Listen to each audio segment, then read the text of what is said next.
Maskig na kay buyon di jud ka magproblema ani nga dress kailan tawon ninyo unsa ka gwapa. Yes.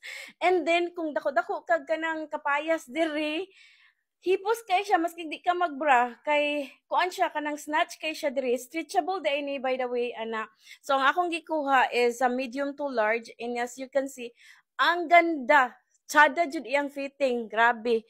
Makaingon jud ko nga maski buyonon ko. Oh, dili kay siya halata, o di ba? And ang ganda ng shape niya sa likod. Parang ang ganda talaga, parang ang lakas makababae nitong kaning dress kaninga dress. Ayan. O di ba? Akong size is hapit ko 5, gamay na lang kulang for 11 and a half. Pero ingani siya ka ang length sa ako. And then na siya pabusa diri. Yes, o di ba?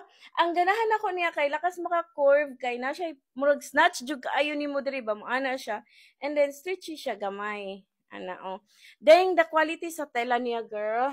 Paling tsada Tsada siya. Kung dako kag kuan maski kuan hipos kaayo, lakas maka-sexy. Yes.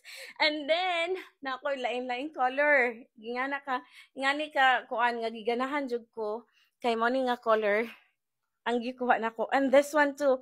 So akong gitry ni sa next video kaning duha ka color pero oh my god, kung mabuyonon ka, maskig kuan dakon kag bukton pero carry lang kay ganda ng dress. Yes, basta gwapa jud siya, promise.